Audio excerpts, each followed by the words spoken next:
Sports Team presents your Southern Tier Kickoff.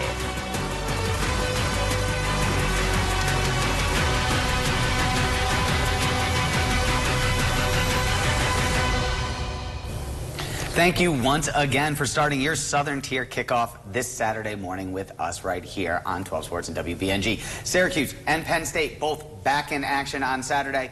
Cornell and Colgate continuing conference play in the Ivies. And our CBS game of the day heads to the West Coast for the Big Ten's first trip to the Pacific. We have a jam-packed Saturday morning of Southern Tier sports for you. So let's not wait any longer and bring in the rest of the team. Kevin Quinn back at the desk once again. Joining him as always, Kyle Spisak. And 12 Sports is Michael Villegas and Keith Savage. Each will be joining us later on in the show. So, gentlemen, how are we doing this morning? I can't complain, Zach. You know, a lot of conference games this week. That's when the college football season really starts heating up. I'm ready for some action. I mean, the best game of the year, arguably, is always Georgia versus Alabama, and we're getting that in Week 5 this year. I mean, you can't get a better matchup than that at this point in the season. So let's not wait any longer then, and let's get to it. We are going to go ahead and start our Saturday coverage. About an hour north of here, the Orange are looking to bounce back from last week's last-second loss to Stanford. Kevin, what have you heard? What is the mood this morning at the Dome? Can Cuse bounce back today against Holy Cross? Yeah, Zach, like you said, Syracuse football just seconds away from a 3-0 start after a late field goal by Stanford. Put one in the losing column for the Orange. Today, they take on the FCS's Holy Cross, and this one has all the right ingredients for a get-right game. The Orange at home in front of a crowd that's been sold out for weeks. They're playing an opponent who's not quite on their level, and despite a few mistakes last week, the passing game looks solid. The schedule gets a little tougher after today's game as they take on undefeated UNLV and then a slew of conference opponents. So the Orange will not just want to win, but win big. Head coach Fran Brown is not counting out the Holy Cross Crusaders, despite the Orange being 30-point favorites. Going through the past and the history, Syracuse and Holy Cross, they've had our number a few times, so it'll be an exciting football game. Can't wait to be able to play against these guys. I think they got a really good quarterback. They have a couple good receivers. I know that star running back went down. Sorry, he got a season-ending injury, but he was having a heck of a year. And some keys to the game for the Orange this afternoon. Number one, take care of the football. Kyle McCord did have over 300 passing yards last week with 2 interceptions, including one that was returned for a costly touchdown. The Orange need to limit turnovers today to stay in the driver's seat. Number two, remember what works, and what's been working for the Orange has been the McCord to Trevor Pena connection. It was Pena's first game without a touchdown last week, but he still finished with 10 grabs for over 100 yards. The Orange need to feed the hot hand. Number three, play conservative. A gutsy play call on defense at the end of last week's game may have been what cost Syracuse. They sent tons of pressure on a 4th and long that would have sealed the win. Coach Brown needs to trust his gut and know a simple call can go a long way. Look at you breaking down some defense and giving Coach some pointers for today. So we're going to give you some pointers right now on who we like and what our picks are for this game. And when we get into Penn State in just a minute, we'll get that. Plus, we have all the picks at the end of this show. But right now, Holy Cross, Syracuse. Syracuse minus 37.5. And usually that is a lot of points, especially just for one team to put up. But Fran Brown needs to respond. Fran Brown needs to get this team and send a message and say, hey, we got an FCS coming in off of a tough loss. Doesn't mean anything. We're going to go. We're going to put the pedal to the metal. I like them to cover today. I'm going to take Syracuse because I don't think Fran's going to take the starters out. I think he's going to try to say, like, we got to, this is a statement game. Yeah, I got to agree with you, Zach. I got to take Syracuse here. And the deal is a lot of these Holy Cross players will never play in a stadium as loud as the Dome. You guys have been to the Dome before. It gets loud. I was at the Stanford game last week. I can trust you. It was loud. This is a sold-out game at the Dome. It's going to be loud. They're going to want to bring the energy. We got to take Cuse here. Nice little mic drop there that you were at the game as well. And I got to go with Cuse as well. I mean, McCord's been on a tear, 330 passing yards every single game this year. The running game wasn't great last week. Allen was held to 25 yards on 8 carries, but Cuse had 70 penalties as well. If they can really clean that up, I mean, I've seen Holy Cross play Syracuse in the Dome. They're games you leave in the third quarter. They're blowout games usually. Awesome, awesome, awesome. And make sure you head on over to the WBNG-12 website where we'll have these picks plus all of the rest of them coming up. But we move on. Penn State continues Big Ten play as well this evening, playing in its first scheduled night game of the 2024 campaign. Scheduled because, again, you know, that West Virginia was a little bit of a delay. Nittany Lions playing host to the Illini. Kyle, aside from a small blip against Bowling Green, the Penn State offense has been electric. Can they keep it up for another game tonight in Happy Valley? Yeah, and Penn State begins their conference play down in Happy Valley tonight at 7:30 as they host the Illinois Fighting Illini. Penn State blew out Kent State last week in a 56-0 shutout. Despite their score, there were some concerns when it came to the Nittany Lions. Penn State head coach James Franklin mentioned before last week's game the team needed to be more disciplined at the line and limit penalties. But Penn State picked up 65 yards of penalties on 7 calls against Kent State. On the flip side, the Illini took only 3 penalties against the 22-ranked Nebraska Cornhuskers last week. Illinois is off to a hot start this season, currently sitting at 19th in the nation with a 4-0 record. Penn State is at 3-0 after a bye week 2 weeks ago and are looking to really lock in with conference play starting this weekend. Penn State head coach James Franklin says they've been preparing for tonight's crowd noise throughout the week leading up to tonight's game. And that's why yesterday and today we had the defense in here with the crowd noise going. And obviously we have cleaned some things up as well, and just kind of how we're operating and how dependent we are on the headset communication and how much we're not, using the headset communication, kind of working through some of the kinks. But I thought last week, was excellent. But there's still the fact that you're dealing with the noise on defense. Not only is it challenging for their offense, and also if you're not prepared for it, it creates some issues for you too. And the keys to the game for Penn State tonight will come down to these 3 things. First, Penn State has to avoid taking penalties before and after the play. As mentioned earlier, 65 yards of penalties last game, and you can't do this in conference play, let alone against a ranked opponent. Second, Penn State needs to get the play action rolling early. Illinois runs a heavy man coverage, so throwing them off with play actions and allowing Aller to find his receivers downfield will get them off to a hot start tonight and hopefully on the board. And lastly, they need to force 3 and outs on defense and drain the Illinois defense. The Illinois defense has been pretty solid year after year, so if Penn State can exhaust them early on, shutting down the Illinois offense, that will help Aller's offense thrive in this game. Absolutely. And, I mean, Aller has been thriving all season long. It's an aspect of Penn State's offense that we haven't seen over the last few years, from Hackenberg to any of the big-name quarterbacks that they brought in. They just haven't really pushed the ball downfield like they are this year. And you talk about the man coverage. You talk about tiring out that defense. They don't have the athletes. It's a Big Ten team, yeah, I understand that, but I don't think that the Illini have the athletes for 4 quarters to keep up with Penn State. This one's going to be real close for most of the game, but fourth quarter, I like them to pull ahead, maybe win by 20, 21, 24 points. It's going to be a late backdoor cover, but I think Penn State does get it. Yeah, I do think Penn State does win this football game. However, we talk about this Illinois defense. It's a unit that year after year is going to play. NFL players drafted from this Illinois defense every year.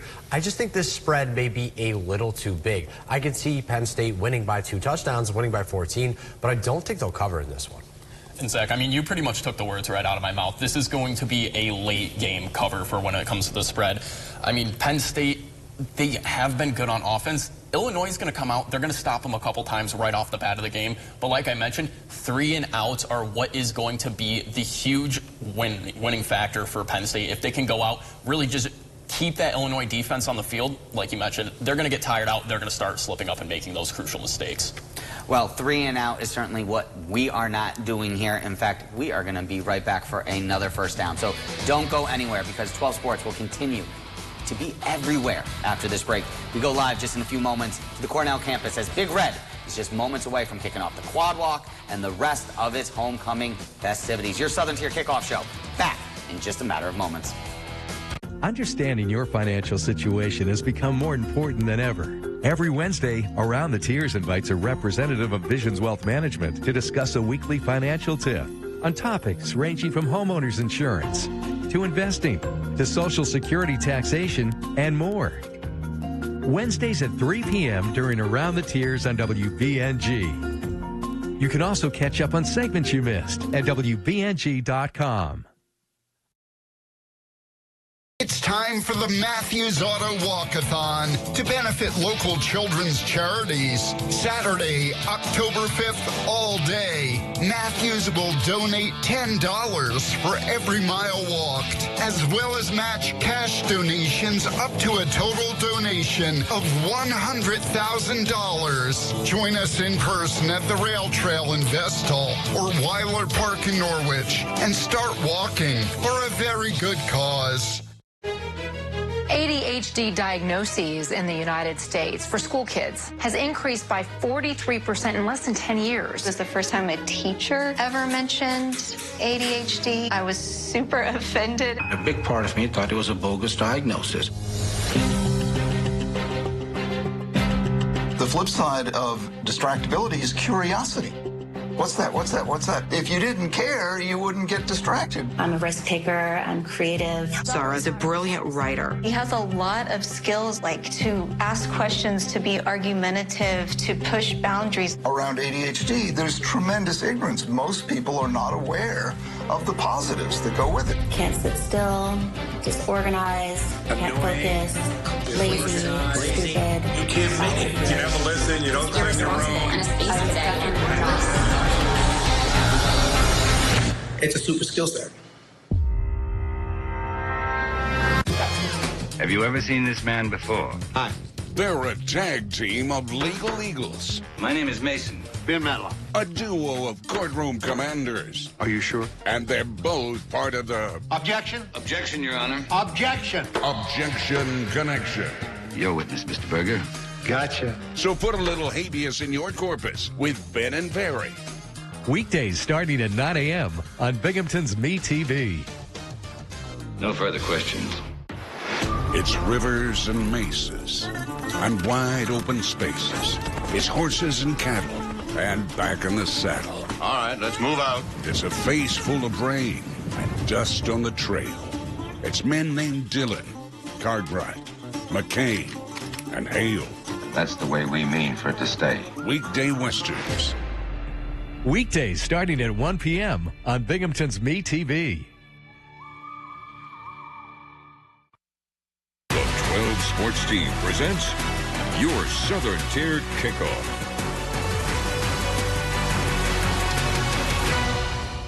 What can we expect as we head up to Ithaca Cornell versus the Yale Bulldogs for the game today? Kickoff at 2 o'clock this afternoon. And here's the forecast. Not looking too bad in terms of temperature and cloud coverage. It is going to be cloudy, but looking mainly dry. There could be a few spot showers here or there, but I think most of the game is going to remain on the dry side. See kickoff around 71. By halftime, we'll say around 72. And as we head on into that fourth quarter, we're looking at temperatures falling down into the mid-60s. So you won't need the rain gear. Maybe grab that sweater, though. It's going to be a bit chilly at times for the game today. But overall, a nice day for football in the Finger Lakes. Thank you once again. That's First Alert meteorologist Connor Thompson with your football forecast and two other Southern Tier teams in action today. These games both on the road. Ithaca College takes on Curry College. That a noon kickoff in Milton, Mass. And Colgate in the Ivy League action with Penn. That one at 1 p.m. in Philly. Cortland and Hartwick are both off this week. And we are back on the road once again this week. We mentioned the weather, so let's go see what it looks like in the Finger Lakes. Right now, we are going live to 12 Sports' Michael Villegas, who is standing right outside the field, getting ready for the quad walk. Michael, what's going on right now in Cornell? Yeah, Zach, like you said, it's beautiful weather out here.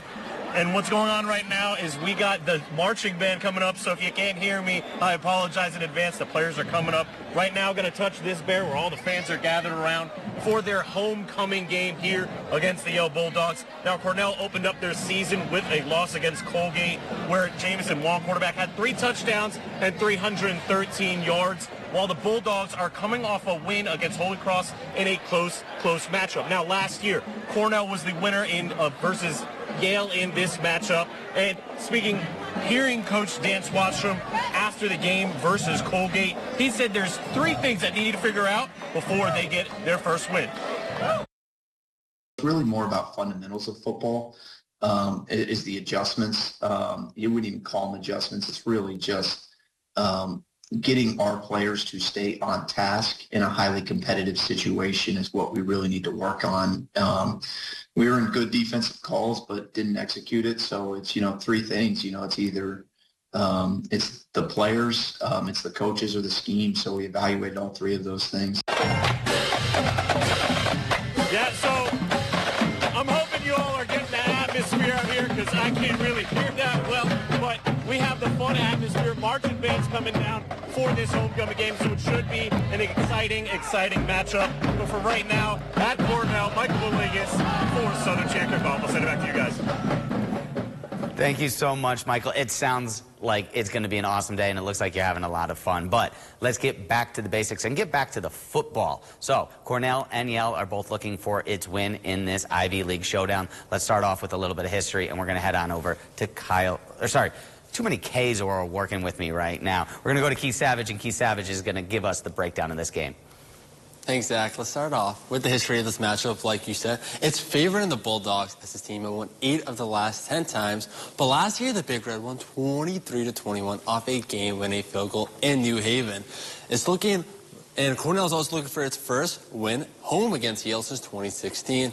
Next up is how will first-year head coach Dan Swanson scheme his second game. His team had a 17-10 lead early in the second quarter, then proceeded to get outscored 31-7. The Big Red surrendered 285 rushing yards. The Bulldogs were not off the chart in that category at Holy Cross, but if Swanson wants his first win, the defense has to shut down their own game. Lastly, Cornell needs to give all Ivy quarterback Jameson Wong some help. In last week's loss, he had 313 yards with 3 touchdowns through the air while having 41 on the ground. The 3 other ball carriers had 59 yards with his defense struggling. He can lead Cornell to victory, but can't do all the work. In general, this game lines up to be an entertaining one, but that's all I have here. Back to you guys at the desk. All right, thank you so much. Yeah, and let's stay tuned on WBNG for CBS's Game of the Day. College football kicking off at 3:30 this afternoon as Wisconsin travels across the country for a conference matchup to take on the USC Trojans. USC entering the game ranked 13th, and they're looking to get back in the win column, entering 2-1. Again, that game kicks off at 3:30 this afternoon right here on WBNG. This is Alan. He's choosing to gamble on eating cheap gas station sushi. But when he gambles with money, Alan always makes responsible choices, like setting and sticking to his financial limits. Good luck, Alan. We all take risks in life. Just gamble responsibly. Suicide is never an easy subject to talk about, and it can affect any one of us. That is why AFSP is hosting its annual Out of the Darkness Suicide Prevention Walk. The walk is meant to create a dialogue and to show us that no one deserves to feel alone during a difficult time. So join us right here at Mirabito Stadium on September 29th at 10:30 a.m. to honor loved ones who have passed and to support those who need us. For more information, you can visit afsp.org. You've worked hard. Long days. Year after year. Decade after decade. You've seen a lot of things, enjoyed the good times, and weathered the tough times. You've earned a life that you can call your own, alongside the people you love the most. Retirement worries shouldn't get in the way. But many Americans like you are finding that retiring on a fixed income is harder than they expected. Fortunately, there are thousands of benefits programs that can help. Visit benefitscheckup.org to see if you're among the millions of people eligible for thousands of dollars in benefits to help you age well, so you can focus on what's really important. Benefits Checkup. You've earned this. Washington Media Scholars Foundation, proudly celebrating over 15 years of empowering college students through scholarships, career opportunities, and industry connections. Compete for over $150,000 in scholarships and an all-expense-paid networking trip to Washington, D.C. Connect with top media companies, enhance your media skills, and advance your career. Visit mediascholars.org to learn more. I'm Zach Grady, and for decades now, 12 Sports has been your home and your one-stop shop everything athletic across the Southern Tier.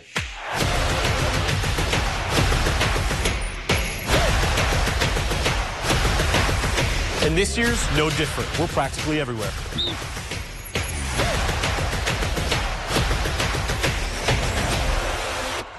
From inside the studio to out on the field, 12 Sports has got it all. Summer, winter, or fall, basketball, baseball, and football.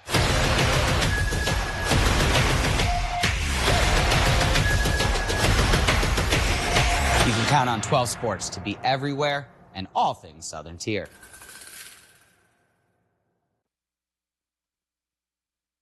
The 12 Sports team presents your Southern Tier Kickoff.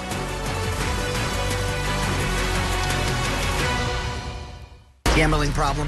Call 1-800-GAMBLER if you are a Pennsylvania resident, or call 877-8-HOPE-NY or text HOPE-NY if you are a resident of New York. Please gamble responsibly. Real quick, let's take a look at the standings as we get into our picks. Producer Aaron Smith sitting in first place, 17-9. And if you want his picks, they are up right now on the WBNG website. Not a surprise, the four people sitting at the desk bringing up the last four spots. So let's get right into them. We're going to start Louisville and Notre Dame, a matchup of two ranked teams, 15 and 16.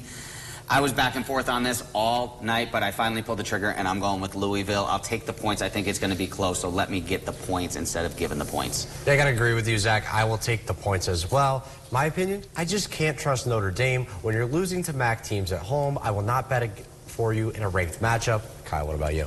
I mean, you say that, but since that Northern Illinois game, Notre Dame has outscored their opponents 94-10 since that loss. So I'm going to say North Carolina comes out. This is a big statement game. Riley Leonard's going to pop off. They cover the spread.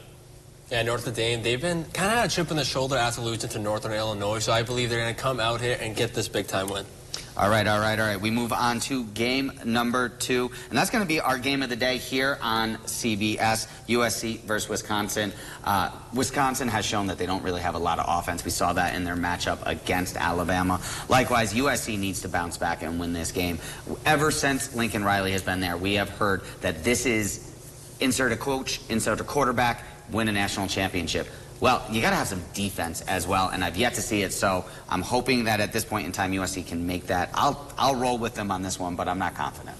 Yeah, I agree with you, Zach. USC's defense, to put it bluntly, they look terrible. But their offense does look pretty good. Miller Moss under center, he can get some things done. That offense very much outclasses Wisconsin's offense. I'm going to take USC. Yeah, I mean, kind of bouncing off of what Kevin Wright said right there. Neither team has been very strong when it comes to defense.